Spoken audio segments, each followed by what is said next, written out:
A discussão que domina o assunto X-Men nos anos 2000 é sempre a mesma. Quem foi melhor, Morrison ou Whedon? Aqui no canal, cobri as duas fases, onde vimos um Morrison que renovou a franquia, mas que, infelizmente, encerrou mal sua passagem, e o Whedon que representou um completo retrocesso, ignorando aquilo que faz dos X-Men especiais. Só que há um detalhe sobre o novo Milênio Mutante. Nenhuma dessas duas fases são, de fato, a melhor da década para o time de heróis. A melhor foi a trilogia do Messias. Se houve um momento em que os X-Men reviveram os tempos gloriosos da primeira passagem de Chris Claremont, foi em Complexo de Messias, a primeira grande história desta era de ouro vivida pelos mutantes da Marvel. Primeiro, pelo próprio formato.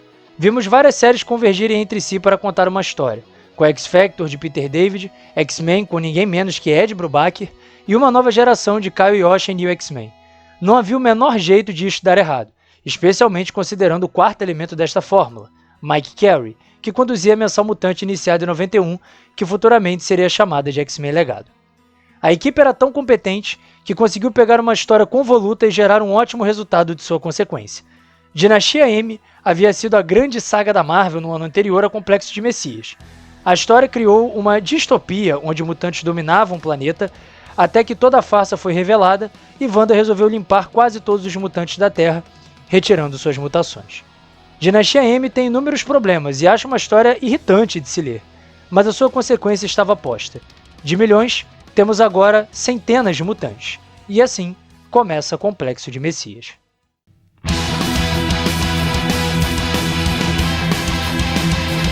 A primeira cena que choca o leitor é o nascimento de uma mutante. Nascimento esse que destruiu Cerebra ao tentar detectá-la. Mas esse fato não chamou a atenção apenas dos heróis. Purificadores e carrascos entraram num confronto numa cidade do Alasca. Os fanáticos religiosos queriam matá-la e os carrascos capturá-la, e assim supostamente teria acontecido com os vilões mutantes retendo a bebê.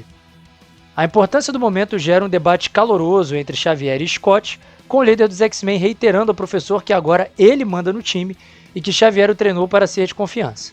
Além disso, Wolverine, Colossus e Noturno vão investigando mais sobre o ocorrido e temos a entrada do X-Factor com Madrox e Layla na luta. Ciclope infiltrou Rictor dentro dos Purificadores para saber mais a respeito do que os vilões estavam planejando, no ousado plano que simulou o mutante assassinando uma colega de equipe, Lupino. O maior drama da história fica a cargo da viagem no tempo. As ordens de Scott é que Madrox mande clones seus para dois futuros, buscando informações sobre o que pode vir a acontecer. Só que para tal, os clones deveriam cometer suicídio, e assim as memórias chegariam ao presente conforme informou Forge. Só que, junto com um dos clones, Layla também foi, o que frustrou demais o Homem Múltiplo, já que provavelmente a morte da moça seria inevitável. Neste meio tempo, tivemos mais um momento legal de Ciclope, demonstrando aos novos X-Men quem é o líder de verdade da equipe. E por falar neles, os jovens, como todos os bons adolescentes, são desobedientes. Noriko leva o time para um confronto contra os Purificadores, que acaba se complicando muito graças a Lady Lethal, que está no lado humano desta guerra. Essa atitude dos novos X-Men acabou atrapalhando o time de Wolverine. Os mais experientes atacaram os carrascos de Sinistro e com a ajuda de Emma Frost, que manteve os vilões mais fracos mediante ilusão, estavam tendo uma luta muito fácil. Só que ela teve que ajudar os jovens, que precisavam de uma fuga, e isso destruiu toda a operação do time de Logan. Porém, uma informação importante foi obtida a partir de Gambit. Os carrascos também não têm o bebê. E quem estaria em posse da criança? A terceira via desta batalha, Cable.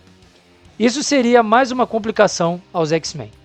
Noturno quase morre e a mansão foi atacada por sentinelas da UNI, que na verdade estariam lá para proteger os mutantes após os acontecimentos de Dinastia M.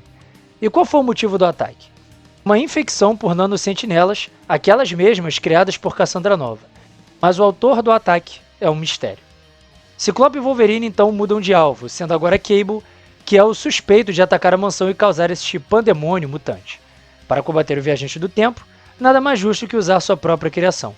Assim como Cable criou a X-Force a partir dos Novos Mutantes, é formada a nova X-Force a partir dos Novos X-Men, com liderança de Wolverine. A história avança, com Apache duvidando de sua capacidade de matar alguém próximo como Cable e sendo atacado pelos Purificadores. No futuro, Madrox descobre a primeira informação. Foi um mutante que manteve seus irmãos de raça em campos de concentração e ele vai preso. Na edição dos Novos X-Men, temos pancadaria generalizada com os mutantes enfrentando os Purificadores. Leto revela que sua motivação para ajudar os humanos é Stryker, que disse a ela que o bebê seria o novo anticristo. E para pôr a cabeça da insana vilã no lugar, nada melhor que X-23, que segue os passos de seu grande mentor, dando uma surra em Yuriko. O time sofre uma baixa, com Caliban morto, após entrar na frente de um tiro que mataria Apache, e Cable conseguiu fugir de Wolverine. Os X-Men consertam Cérebra e descobrem a rota de Cable, Texas, indo encontrar Forge. No local, Bishop surge, atira em Cable e muda o enredo da história. Seu desejo é assassinar a criança. Ou seja, o mutante é um traidor. Enquanto isso, Madrox e Layla vão amargando torturas no campo de concentração e descobrem que um jovem Bishop está preso lá também. Os carrascos acabam roubando a criança, surpreendendo Bishop. Com Cable desacordado, o mutante aproveita a chegada dos X-Men para mentir aos heróis, dando o caminho completamente errado ao time, que facilitará a estrada para o seu assassinato. Para Cable, só resta contactar Xavier, que foi posto de lado por Scott, então pode colocar o time no trilho certo. Lembra o que falei do jovem Bishop? Pois bem, no futuro, ele revela que uma suposta Messias mutante matou 1 milhão de humanos. Ele também diz que ela sofreu tentativa de assassinato quando era bebê. Depois dessa informação, Layla comete suicídio e temos uma trágica morte que acabou sendo crucial para a missão. Madrox se acorda e já sabe de tudo. De volta ao presente, Xavier descobre toda a verdade, enquanto os carrascos, Mística toma a liderança do Senhor Sinistro, o derrotando. E por que ela fez isso? Ela queria salvar Vampira, que estava numa espécie de coma, sem controlar seus poderes. O objetivo da vilã era sacrificar o bebê em prol de sua filha adotiva, o que foi impedido por Gambit. Na mansão, um monstro branco chamado de Predador X chegou até lá. Essa grande criatura se alimentava de mutantes e foi desenvolvida, claro, para erradicá-los do planeta. Fada, num ato de desespero, acaba transportando todos, inclusive o Predador, para onde ocorria a luta de X-Men e carrascos, a Ilha Muir.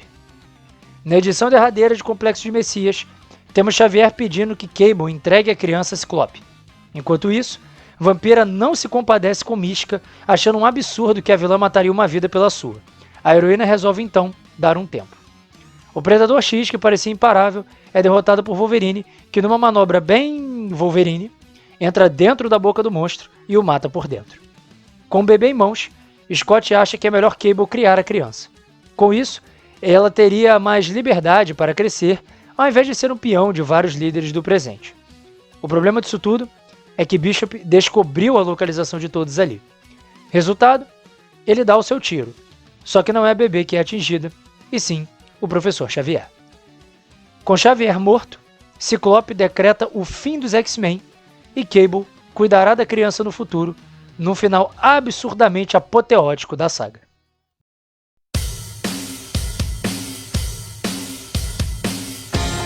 Como toda grande saga, temos rodízio de artistas. Os destaques para mim ficam a cargo de Billy Tam, que gosto bastante, tendo estilo que lembra muito Mark Silvestre, e Chris Bachalo, que vivia facilmente seu auge como artista, desenhando as HQs lideradas por Mike Carey.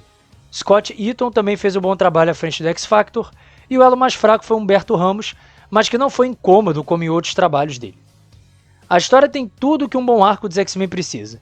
Viagem no tempo, bons arcos de personagem envolvendo os novos X-Men, Ciclope, Xavier e principalmente Cable. O personagem que sempre foi uma montanha de músculo com uma arma gigante, agora ganhava um novo significado dentro da franquia mutante, sendo responsável por criar o que futuramente poderia salvar a raça da extinção. E claro, muita ação como manda uma boa história do time. Todas as edições da metade final são recheadas de grandes confrontos, que claro, só foram possíveis graças ao ótimo trabalho artístico dos desenhistas lá presentes.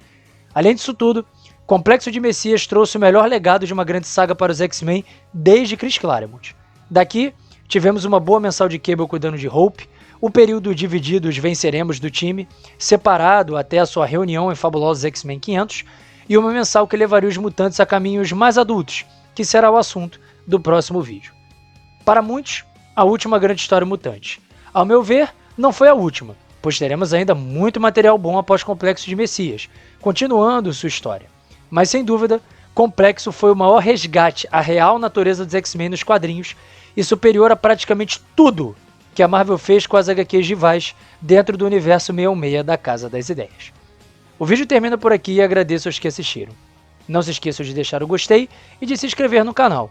Senão, um certo time de uniforme preto vai caçar vocês.